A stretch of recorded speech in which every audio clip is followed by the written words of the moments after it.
So can we also pin it to the speaker? So can switch off your videos. Great.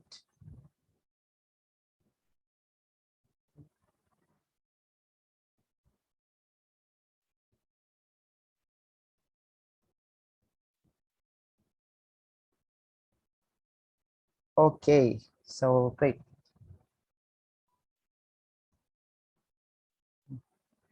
I'd like to welcome everyone to this eBaithak Conversations in Policy on the topic Conservation with Prosperity, the Case of Dediapada. And today's conversation is part of our Keepers of Forest project, where we aim to identify the regulatory barriers scuttling the lives and livelihoods of millions of tribal forest dwellers in India. And our guests for today are Ambrish Mehta and Trupti Mehta. Their work has spanned over 4 decades in advocating for forest rights and working with tribal communities for their socio-economic development. And if I may add that for most of us in this room today, their work started even before we were born. So it's a testimony that the struggle for forest rights has been going on for decades and continues to be. I'll just quickly tell you a bit about their work in a bit, and then of course we'll want to hear to what they will share with us about their experiences. And Ambrish and Trupti Mehta are trustees and full-time activists of ARCH-Vahini, a voluntary organization working in the tribal areas of Gujarat from 1981 in the fields of health, education, and land and forest rights.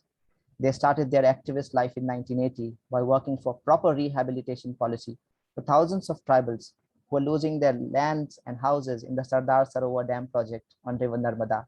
Their sustained efforts resulted in a new rehabilitation policy declared by the Gujarat Government in 1987, providing minimum 5 acres of land of choice for all project affected families. Thereafter, Ambrish continued to work for the proper implementation of this policy on ground, while Trupti Bain started working with the tribals affected by the Shoolpaneshwar Sancturary for protection of their land forest rights from the Forest Department. And during 2003 to 2007, she played an active role in the national campaign for enactment of the Forest Rights Act, a historical legislation that recognizes the rights of scheduled tribes and other traditional forest dwellers on forest lands and resources. From 2008, both Ambrish and Trupti are working for proper implementation of FRA in all tribal districts of Gujarat, and their efforts have led to recognition of forest rights for nearly 50,000 ST families. They have evolved an innovative use of GPS survey and historical satellite imageries to clearly establish that most of the tribal claimants are indeed cultivating the lands from before December 2005 as legally required under the Forest Rights Act. The use of these technology has led to approval of more than 90% of claims in Narmada district of Gujarat. They're also working with village Gramsabhas to build up their capacity for management of their community forests for sustainable use. Dear Ambrish Bhai and Trupti Ben, we welcome you again at the Center for Civil Society. It's always an honor and a pleasure to host you. And before we initiate the conversation for all our attendees, we will be sending you a Slido link for your questions. So you could put in your questions in the Slido link. You can also upvote for that question.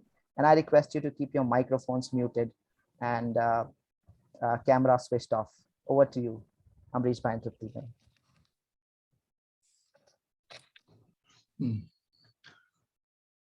Thank you, Anas. It's always a pleasure interacting with all of you, and especially on this issue of forest rights and the development and environment issues. So this is something which we have been working all throughout these years, and we can go on and on this issue. So we would basically restrict ourselves, make highlight some very crucial points in few minutes, and it would be good if we have a question and answer sessions afterwards.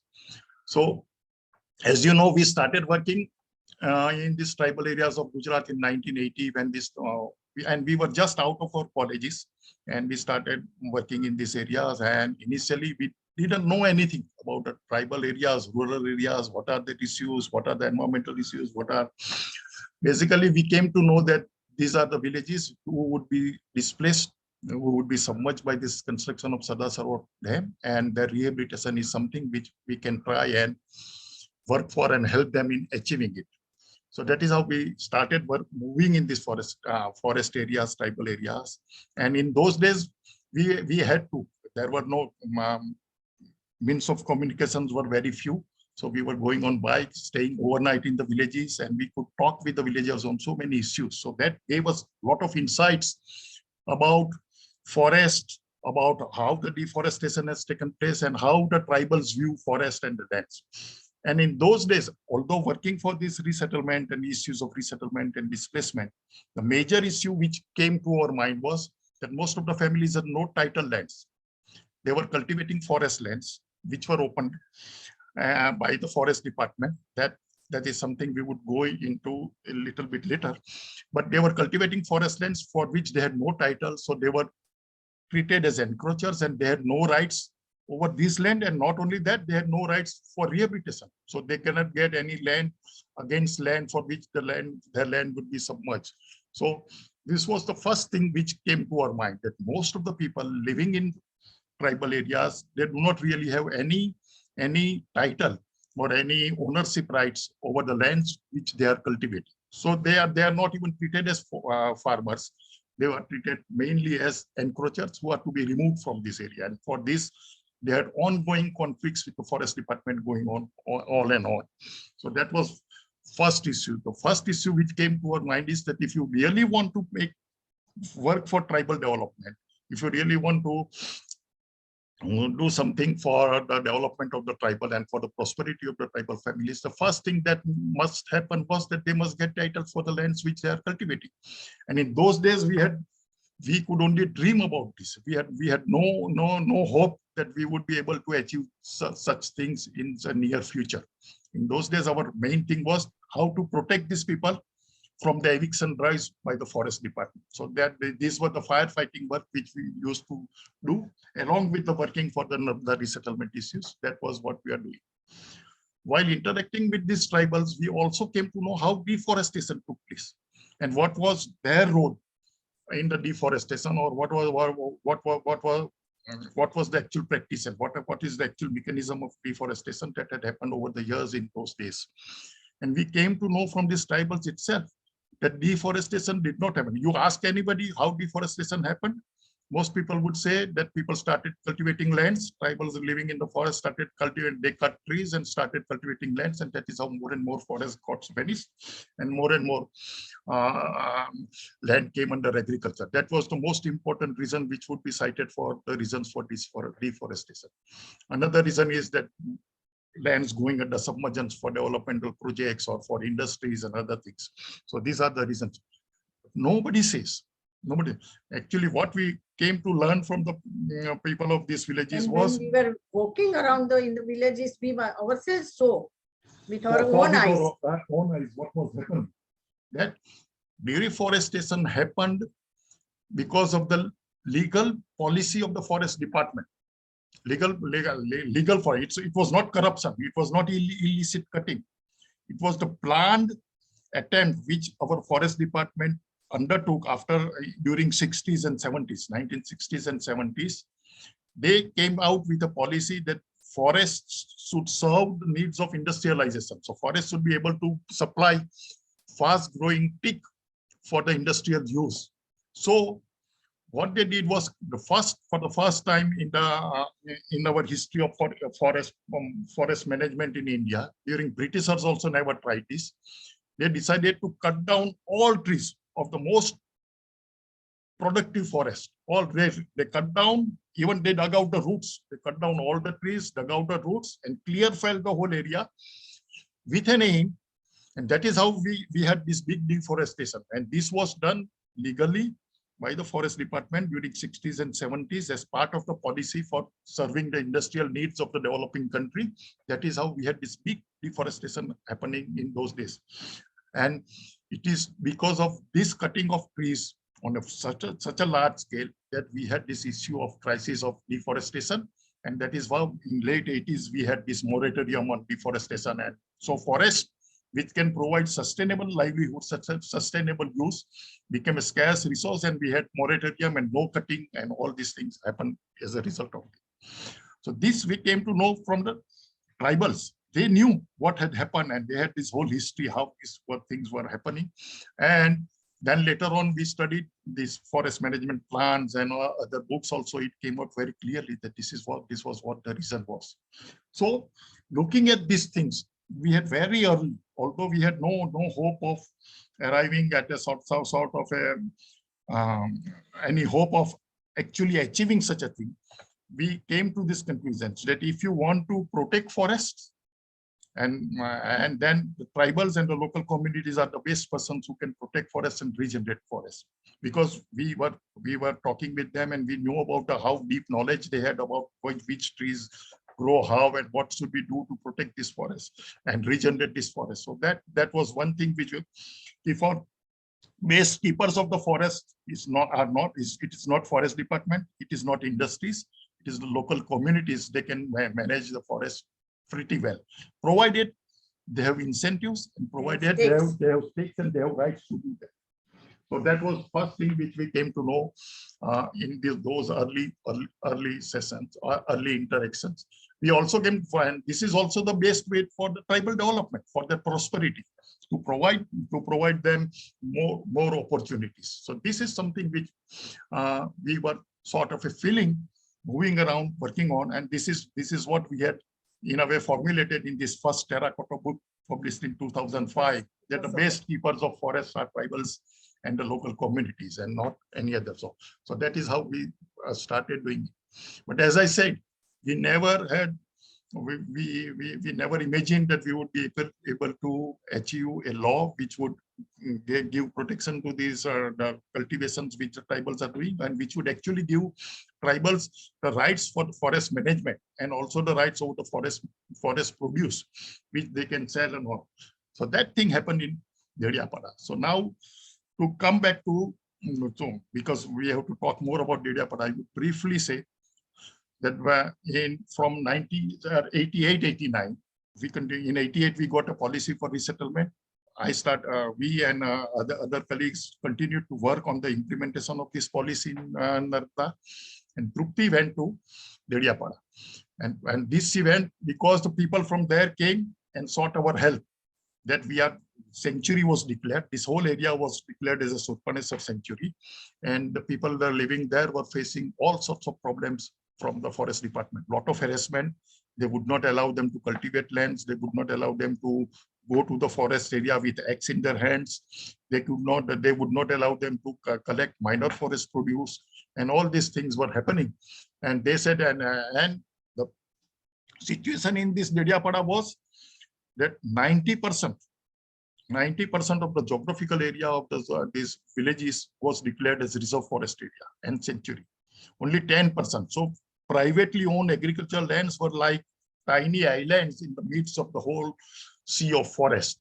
And many of the villages are forest villages. 100% land is forest. There is not a single area which people can own and call it their own for the cultivation. They cannot use it as for cultivation of their own. So this was the situation. So by definition, to continue to live, they had no other option but to cultivate forest lands which were marked as forest. These were declared as forests, not necessarily that they were not good for agriculture. Most of the lands were very good for agriculture, but they were declared as forests. So these people could not cultivate them, and they were facing, it was a reign of terror. Women working in the fields would run away if they hear a vehicle approaching, because the only vehicle which would approach these villages in those days was a forest officer, and he would come to take away things. So whenever they hear a vehicle approaching, they would all run away to the mountains and leave everything there. So those things were happening. So our main aim in those days was to see that these people are protected from these atrocities, from this harassment, and they can peacefully cultivate the lands they have. We could not even imagine that we would get titles for this land. So that was what is happening. Luckily, we went to High Court, and the villagers also got organized, and High Court gave a stay order against removal of these people from their lands. So that That made a big difference. And people continued to started cultivating the land peacefully. Harassment had stopped, and all these things were done quite peacefully. Not a single untoward incident that happened. People were resisting, but all peacefully. These are the certain things which we had laid down the conditions that if you want to do, you would need to organize, but you would need to fight peacefully, and no untoward incidents would happen. So all those things were taken care of, and this happened. But still, so now they could cultivate the land, but they had no title, so they could not use tractor for plowing. They could not improve the land because they had no long-term protection, long-term. The forest department also didn't allow it. Did not allow them to use tractors, did not allow them to carry out land improvement measures, did not allow them to dig well, nothing. So although they could cultivate the lands, but they could eke out only the basic subsistence level farming, nothing more. Only farming, grain-fed agriculture, no development, no irrigation, nothing. So that was happening. And meanwhile, as you know, then from 2003-04, a national level campaign was launched for the recognition of forest rights because of the orders by the Ministry of Environment and Forest to evict all encroachers from the forest land. So it created a big movement, and so all the organizations working in tribal areas got together and launched a campaign, Survival and Dignity, that was launched. So Trupti was very much part of that campaign, and as a result of that, we got first, in a way, in 2006, the Forest Rights Act was passed, and in 2008, Forest Rights rules were also passed, and the act became implementable from 1st January 2008. So till then, our whole movement was for campaigning for the act and protecting the possessions which people had. So that is how the things. During this process, people also wanted to protect forest and manage forest and wanted these joint forest management schemes, which were, because initially there was no this community forest rights or community rights, nothing was shared, but there was a JFM sort of a joint forest management scheme which was launched by the forest department. People wanted to be part of that so that they can protect the forest and they can earn income from that. But this being a sanctuary, this was not applicable in this Dediapada area, so people did not even got any benefit from that scheme. No, because it was a sanctuary area, no watershed treatment was happened because only forest department would not allow, and these are the most of the forest areas which require watershed treatment for sort of protection of soil and water. These works, they never happen because forest department controls it, and only forest department can do any work in forest areas, and nobody else, no other agency, no other NGO, no other communities are allowed to do any work in this forest areas. So these were the things that were happening in those things. Then most of you would be aware of how this Forest Rights Act came into being. It recognized two things: individuals cultivating forest land for either cultivating or occupying forest lands for habitation, for they are having their houses on the forest land or are cultivating it. All of them are entitled to get titles for these lands, and there are conditions that they cannot sell this land, but it would be inheritable, and it's a sort of a permanent title which would get. Another right is villagers as a community.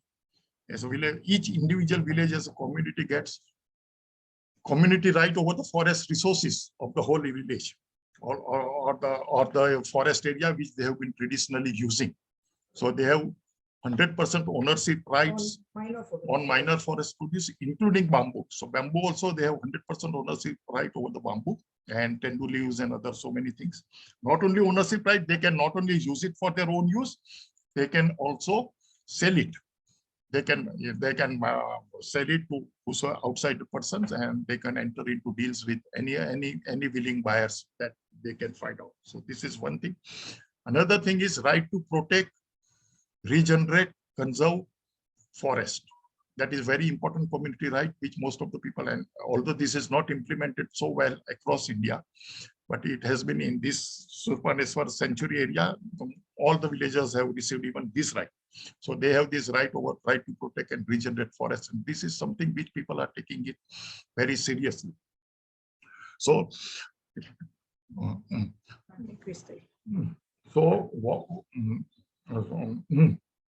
So this happened. So these people have got rights, and there is this long struggle.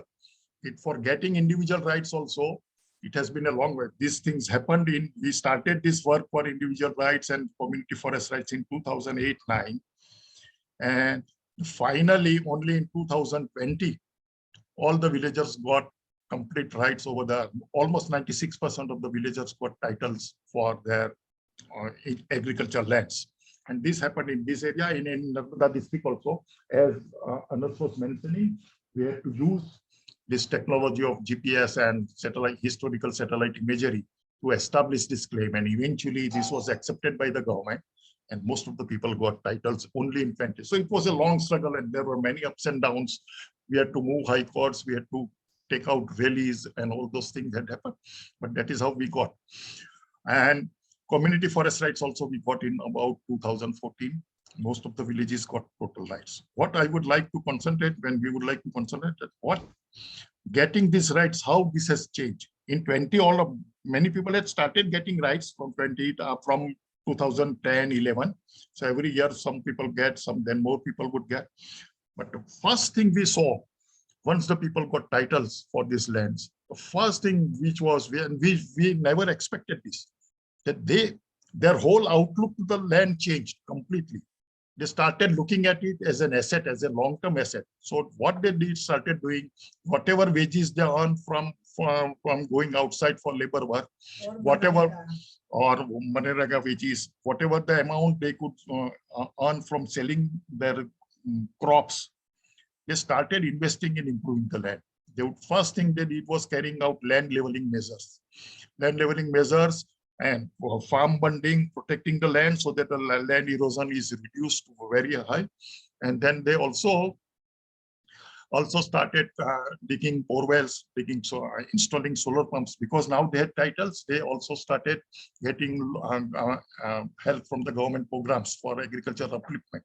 So solar pumps, bore wells, irrigation, everything there. And they used to invest their own money. They did not wait for any government program for their help, handholding support. They started investing their own money and started investing.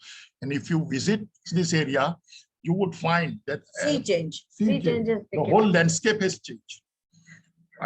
Each farm, you would find a certain smaller area which is leveled, in which people are practicing intensive agriculture, 2 crops, 3 crops, and paddy land. Paddy also.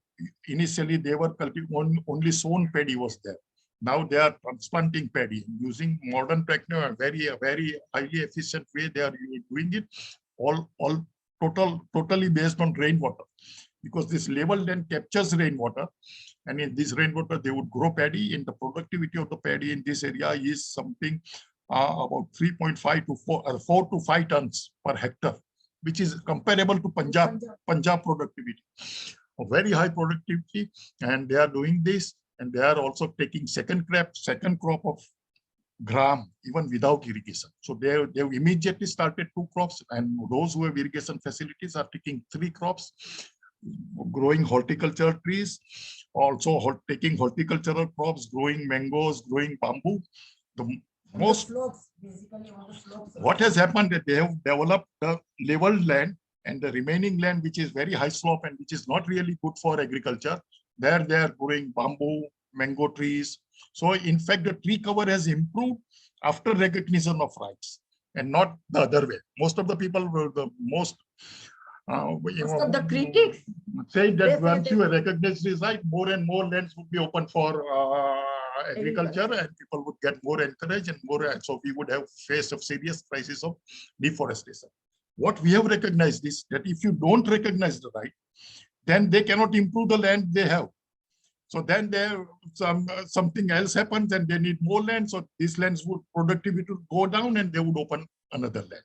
So this is this deterioration of land happens when the rights are not recognized. Once you recognize the rights, the whole approach changes, and people take a very long-term view. Same thing happened with community forest rights. And bamboo, we have experienced that in about 30 villages surround in the area where we are working. There was this flowering of bamboo had happened. So all the bamboo trees had out of 30 only in 20 villages, 18 to 20 villages flowering had occurred. So all the bamboo stems had died, and it was a big fire hazard. So whether if it was not removed, it would have very big fire hazard. And the seeds had fallen. So once you remove this bamboo, standing bamboo, then the seeds can grow again, and the bamboo would be regenerated in the area. And all the Gramsabhas, because now they have the right to sell, they entered into an agreement with the paper mill and negotiated the price. And in 5 years, these 30 Gramsabhas have sold more than 150,000 tons of bamboo, metric tons of bamboo to the paper mill in 5 years. And most of it was already, which was dead. And they earned about 32 crores of rupees, from which about 15 to 16 crores were the net profit of the Gramsabhas, and the remaining was used to pay the wages to all the tribals who worked for cutting the bamboos and preparing those. So that was a big thing. And most interesting aspect of this is that although they were cutting and selling, because they had long-term stake on these bamboo resources, they cut bamboo in such a way that regeneration does not it was not affected. So each clump, they would remove only the dead and dry bamboo, which is to be supplied to the paper mill. Green, good quality, good length bamboo, they would keep it for their own use. Those they would not sell to paper mill.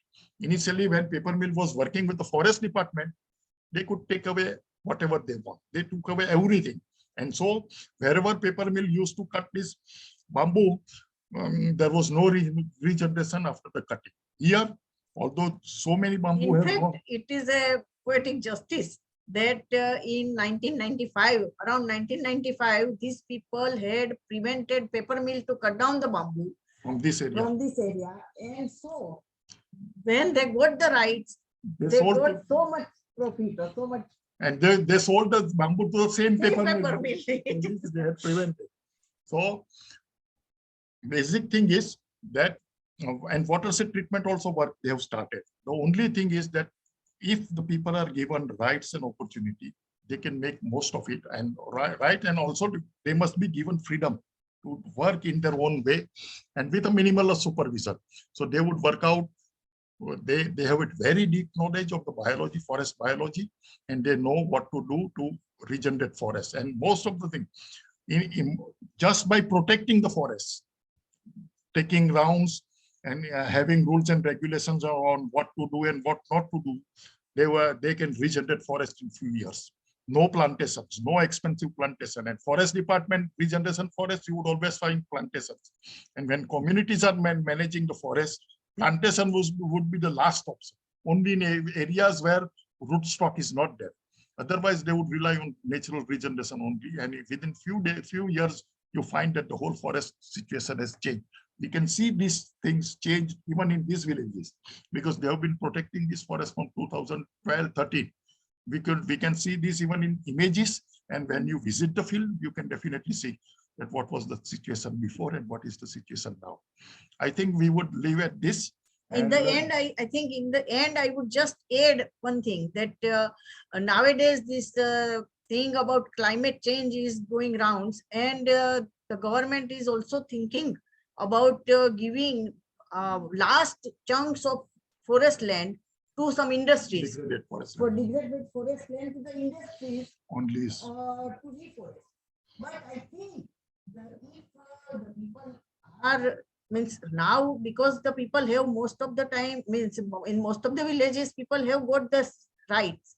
And so the people are the best persons who could, I think, mitigate, who could help mitigate the climate change also. And they can supply wood, like the bamboo, they can supply other wood also to the industries. So it's not a mutually exclusive thing. It's a win-win situation for all, the tribals and the environment. I think we... Let us now go for questions. Right. Thank you so much. All of us were, at least for me, I could speak for myself as well, that we were fixed to our seats, because there were a lot of myths busted. And misconceptions that carry on in the name of conservation. So, and we have a lot of questions. In fact, I was just trying to choose which ones are the relevant ones. The first question that we have, and this is also linked to the idea of agency, is there is a mass delusion that tribals are not capable to decide for themselves? And no, and how do you also see the role of Gramsabhas in that context? Like, what is, why does this delusion take place, and how to counter it? That it is true that many of the tribal leaders are not educated in the sense in which, although the young generation now is most of them are quite going to schools and taking higher educations, and that is true. It's true. But the only thing is that for them living in this, they know each square inch of the forest.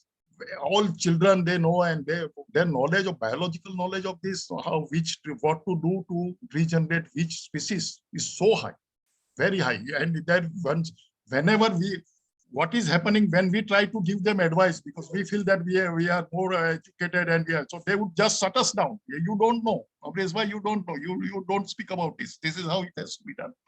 So in all local measures, they have, and we find them. Eventually, we find that what they say was correct. I would give you just one example, because whenever we have to manage forest properly, and the first thing which comes to our mind is that there should not be free cattle grazing in the forest. You should have closed. You should have the cattle only. You should feed your cattle stall feeding, and you should not lose your cattle in the forest areas. That is the first thing that comes to all environmentalists, and it also came to us. We told them that now you are managing Gramsabha, you must do this. They said it's not required. The type of forest we have, the cattle grazing in the open, even goat grazing, it does not affect the forest. It does not affect the regenerated forest.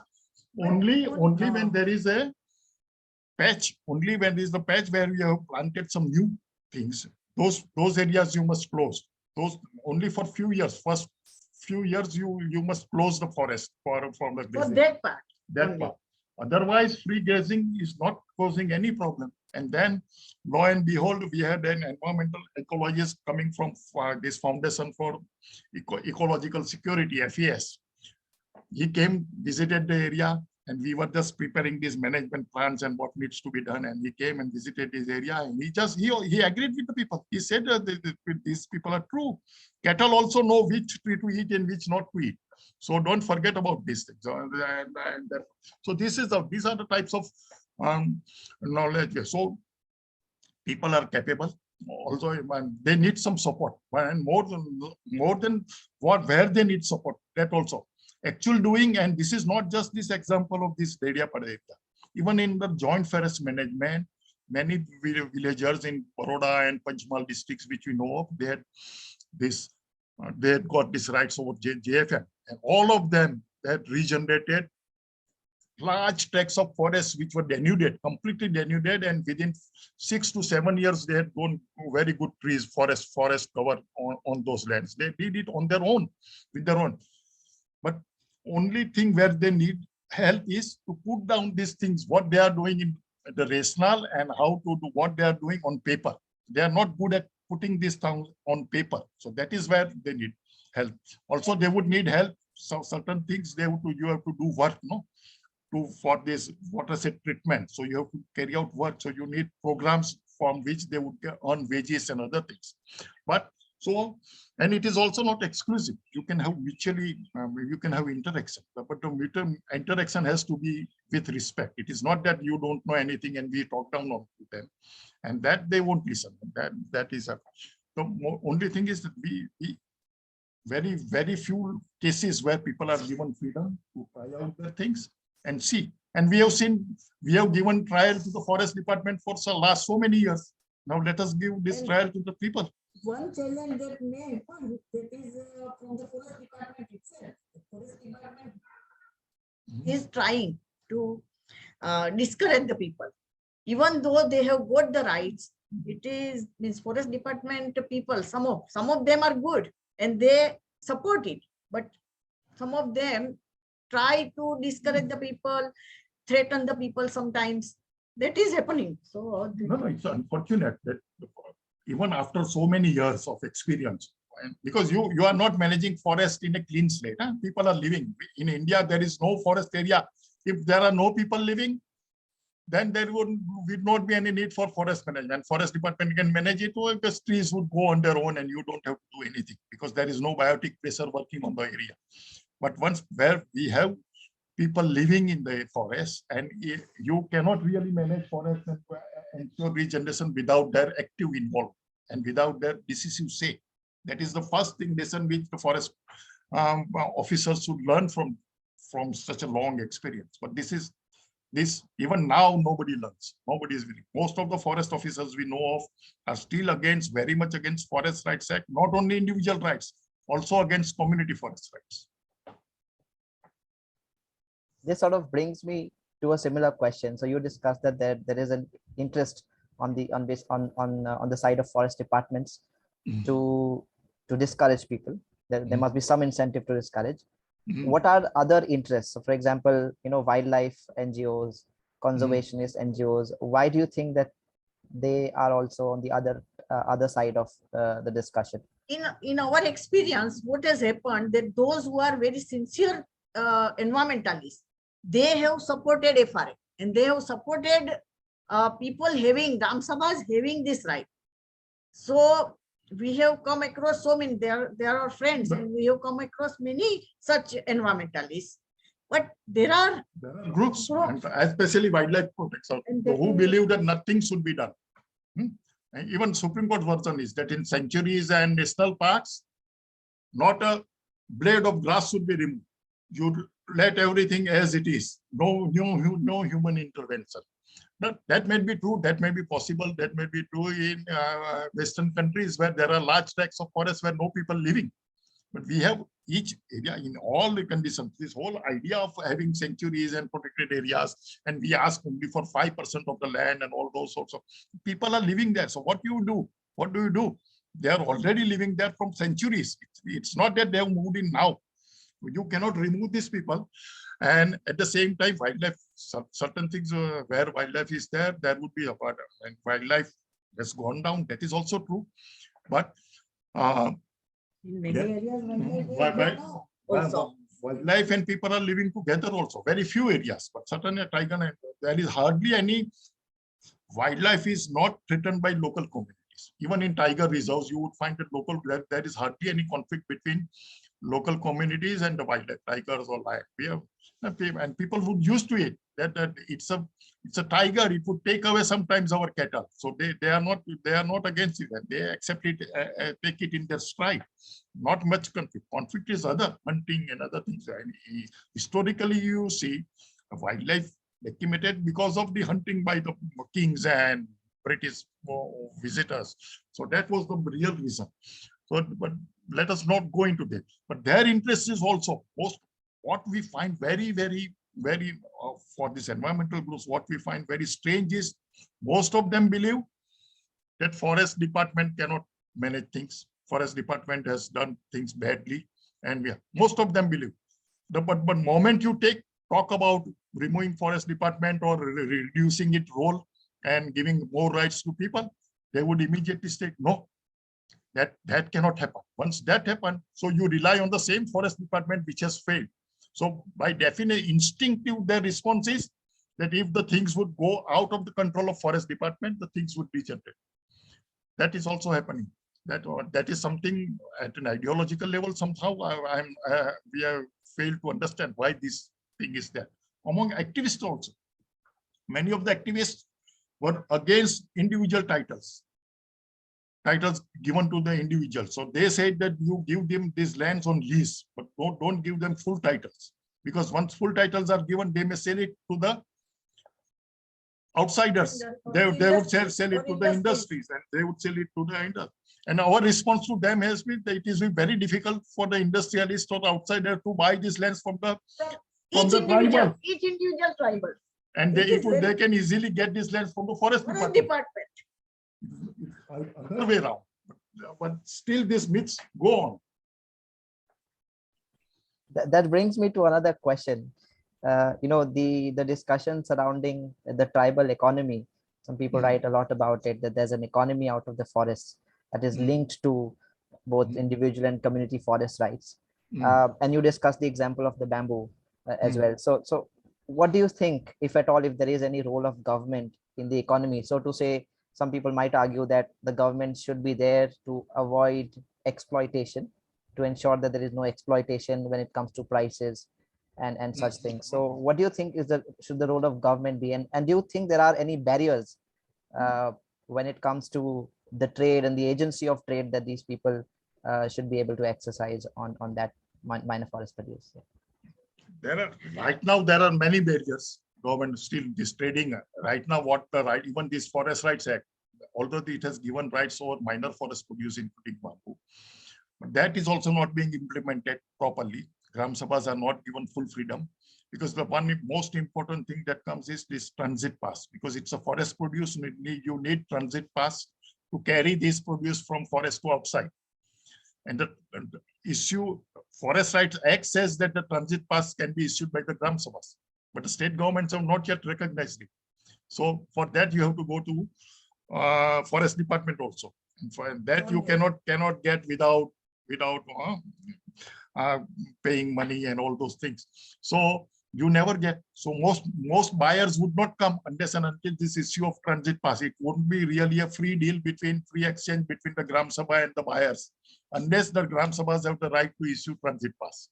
So that is why we wanted to carry on this trade for Tendu leaves also, but we could not because this right to transit pass was not yet there, and we are still struggling for that. But on paper it is there. But in reality, in practice, it is not there. But the question which you asked, whether the tribals would be cheated or not, and whether the governments would have, and all government institutes which have come in place, we have these forest corporations. They came precisely because they got the monopoly over all minor forest produce trade to protect tribals from the exploitation by the purchasers. And they themselves have become the biggest exploiters. They decide the monopoly prices. They pay only labor, only labor to the tribals, and rest of the money is siphoned off by these forest corporations. In all states you find, all forest corporations have a large corpus of 75,000 of crores of rupees. And they don't pass on this profit to the tribals. This is how all monopoly institutions come into being to protect tribals from exploitation. Then they themselves become biggest vehicle of exploitation.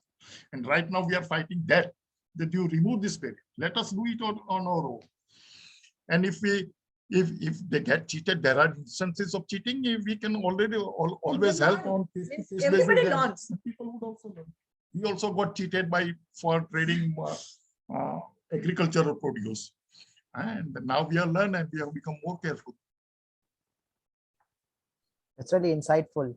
You know, we've ourselves been cheated in the market many times. I could recall my own example, and that does not mean that someone turns up to trade on behalf of me. Yeah, right. And the other question is linked to the Gram Sabha. You know, and the question is that how far and effective have Gram Sabhas been in areas where forest rights have been recognized, and what do you think is the role of this institution? Does it replace key government institutions in terms of facilitating civil service, the services, public utilities within the village? Or do you feel, or what is the role of the Gram Sabha in terms of the conservation discussion as well? Is the question. Yeah. First, let me clarify this, that these Gram Sabhas are not Panchayati Raj Gram Sabhas, that Panchayati institution. These Gram Sabhas are Pesa Gram Sabhas, means individual village has their own Gram Sabhas, and only the members of the village, that particular village, means the adult residents of that particular village can become members of the Gram Sabha. So there are no outside government persons like secretary or something. Everybody is elected by the government. Themselves, all villagers, all adult villagers form a committee. They elect a committee, and one person would act as a secretary, another person would act as a president, and that is how they are. They can become a basic democratic institute. They can very well develop into a basic democratic institute where they rely on their own income. They don't rely on government grants. and they rely by earning from the sale of forest produce and other things. They can generate surplus from which they can provide services for the villagers, also civil society basic services for the village, and they can develop. This thing can happen, but the most thing is that this has happened only in very few areas. These community forest rights are recognized in very few areas. Few areas in our Narmada district in Gujarat. There are few districts, Gadchiroli in other districts in Maharashtra, and few in Karnataka. Only very few areas where these CFR rights have been recognized. And in all cases, in all these areas, we find that Gramsabhas are working very vibrantly. They have even formed their own federations. 15 to 20 Gramsabhas working in their own area. They have formed their own federations, and they collectively bargain with the purchasers of Tendu, with the traders. They collectively bargain with the traders and work out. So it has a lot of potential. The only thing is whether the overall situation, state government would allow it to continue and continue to develop. Otherwise, it can happen. It can happen. Whether it is allowed or not, that is the question. Right. And that brings me to some questions that are directly linked to the Forest Rights Act. One question was that there seems to be a tussle between the Ministry of Tribal Affairs and the Ministry of Environment, Forest and Climate Change, right? How do we resolve that conflict of interest? Because the Forest Rights Act comes under the aegis of Ministry of Tribal Affairs, if I'm not mistaken. It was because of this conflict that this legislation was put under Tribal Ministry. This was preserved because it was right from the beginning. It was known that the Forest and Environment Ministry would not be keen to recognize these forest rights. So, and that was the first thing which Dr. Manmohan Singh, when he was president, when this discussion happened, he said that we need a legislation for this thing, not a government order. We need a legislation for this thing, and also that this legislation has to come from the Tribal Ministry and not Forest and Environment Ministry. That was, but that has in a way. The Forest Ministry and Tribal Ministry. So that has happened, but I think only left to the Forest Ministry. But Such type of good legislation might not have come out. The legislation is one thing, even implementation.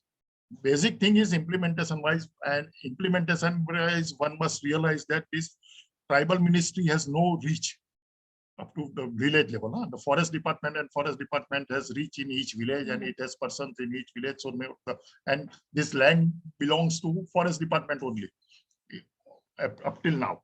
So what has happened in actual practice, it is the Forest Department which has called all the shots in implementation of this act. Although, and they can say that, oh, it's the committee, Forest Rights Committee, which has taken the decisions. We are just a member and we had no role to play in it.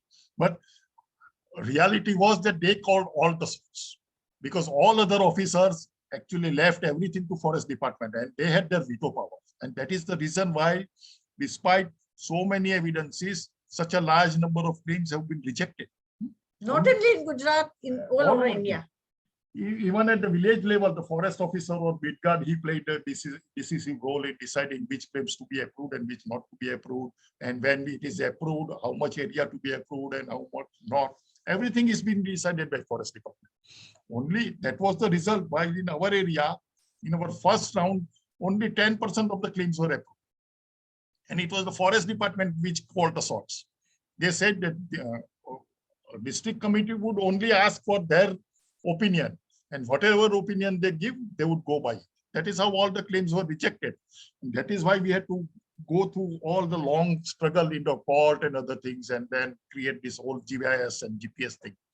That is why we had to go through the whole thing. So it is not really conflict which is creating the hurdle in the implementation. The main hurdle is that the Forest Department does not recognize that recognizing this right is not only good for tribals, it is also good for forest.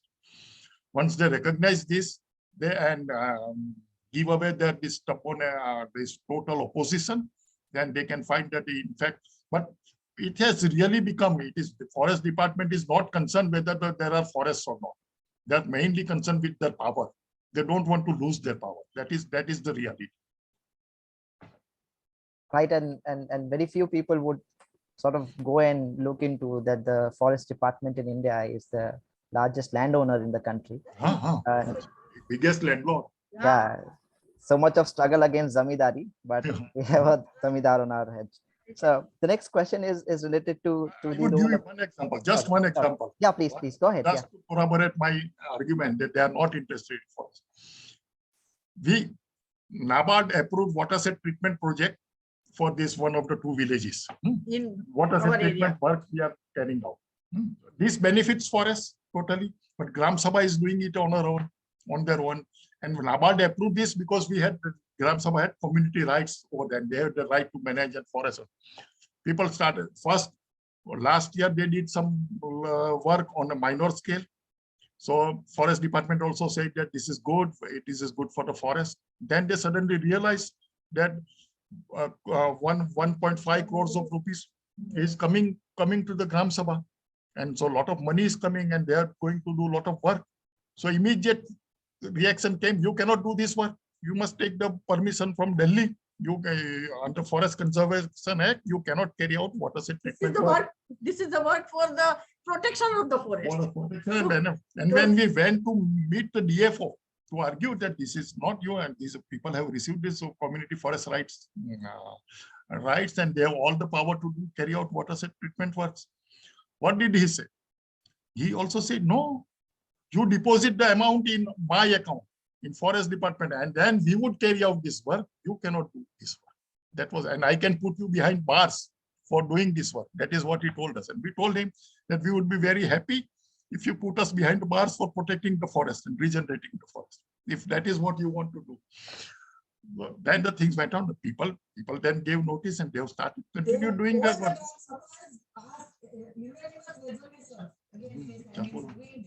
And they are doing it now. They just gave them a notice that this is the right under which we have not only right, we have a duty to do this, carry out this work, and we are doing it. If you have any suggestions to make, you are most welcome to give suggestions to us. Thank you so much. And this example was very helpful to understand who is the keeper of the forest. And the next question that it's linked to again the role of TriFed, and someone has asked the role of TriFed to generate optimum revenue for tribals. Is MSP for minor forest produce, does that overcome economic exploitation? That is this one scheme, and MSP is one thing. We have not looked, I must agree that we have not looked into very greatly. We have in fact tried to work out because there is a lot of one, but the whole scheme is, it seems what the whole scheme is that this Vandhan scheme and TriFed deciding on MSP and also forming groups and helping them in marketing and value addition and all those things. All those things are good. We are not principally against these things. But what we feel is that it is still not taking into account the fact that Forest Rights Act has given total ownership right to the Gramsabhas of all these produces. So your role is to help them at most. You give them support for value addition. If they require any help in marketing, you help them. Declare MSP. If they don't get buyers at the MSP level, then you buy. Those are you can buy from the Gramsabhas. But there is no place of Gramsabha in the whole scheme of TriFed. That is, they are forming separate groups, new groups. It should build on what is already recognized legally and then work with it. In that case also, there are so many starting from collector to DFO and all this. They are the members of this. So there is no autonomy of the people in this. So I think when there is a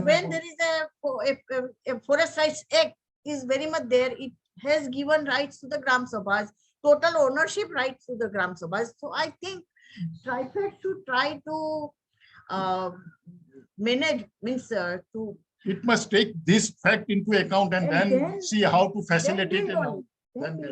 Instead of doing everything again. And again, at the state level, you are forming district level committees to decide on so many things. So it is the outsiders who would be deciding and not the villagers who have the rights. That thing should not happen. So we have one more question, and it's linked to sort of to circle back to the question of GPS and that technology, because someone has asked that this is altogether new when it comes to claiming land, and what was the idea behind it, and did you face any challenges? We faced, actually, we were never. We had no knowledge and training in GPS and satellite imagery interpreting. I did not even know GPS. What happened was that we heard that government is going to use satellite imageries for verification of the remaining claims. The first 15 to 20 claims were approved, and the rest all were yet to be decided. And we heard that the government might use this. So we just Googled and searched and everything, and we thought that we must try this technology out to see that how it works and whether it works in our favor or not. And so that is how in one village we carried out this GPS surveys of all the plots which were claimed. And then we superimposed this data on Google Earth. And luckily in those days, this Google Earth had this 2005 imagery, very 5-meter medium level resolution, but that imagery for this area was there. And when this data was superimposed, villagers were all very excited. They were all very excited that they could see their lands, everything clearly. And in fact, this technology, because 2005 imagery together with Google GPS survey, you establish your claim. You can see actually that from which year you are cultivating the land and what are the changes that has happened over years, that you can see in Google Earth. So that was how we got excited. And then all the villagers decided to use this technology. It was also almost, and everybody carried out. We carried out these surveys of in Narmada district only about 25,000 to 30,000 plots. Everything done by the villagers. Villagers had no difficulty in learning GPS.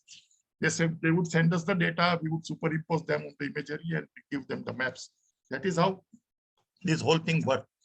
But strangely, most of the activists working for the implementation of Forest Rights Act, social activists, but very, very, very active for tribal rights, also. All of them are against use of technology.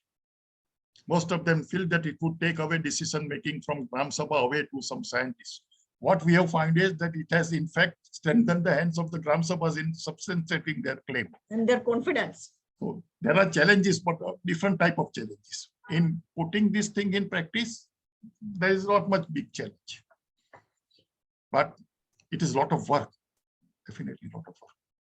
And it is precisely because it is a lot of work, it is only the villagers who can do it, because they live in the village and they can carry it out in a very fast way. That's a very interesting insight. You know, when you think about technology and the role it has to give the rights to people who have historically stewarded the forest area. And you know, with this, I'd like to request you, and we have a lot of young people in the audience as well, you know, young policymakers working in the area of climate change, conservation. What would you tell them when it comes to approaching the question of conservation or environmental change? And how do you what would your message be to those people when they approach these questions, out of your experience? Oh, very difficult to say. This is what we have already said. New messages. Main thing would be, let us try out some new things. We have been doing certain things all along, and give trial to other, and let us have faith in the people. Faith in the people. That is the thing. And it works. And it has to be two-way. And we have now experienced that they are the best keepers of the forest. And I think but that cannot be given a try. But let me say, let us not eulogize these things. But one thing is, it requires the environment. No, the legal and policy environment has to be supported. Without it, people won't be doing. The same way, if you take away the rights, the same people would not care for this forest. Because when they have no rights and you are harassing them, threatening them, in that way, their whole attitude would change. But once there is an enabling policy frame and legal framework, and you work with them, you don't say that you give everything to them, but at the same time, allow them to see what is happening. If there are some problems, try to resolve them through negotiations and discussions. that is a wonderful point to sort of end this conversation on, to have faith in people and to create institutions that allow people to have faith, that allow everyone to have faith in people. So that is a wonderful sort of insight to end this conversation for today. Thank you very much for joining us.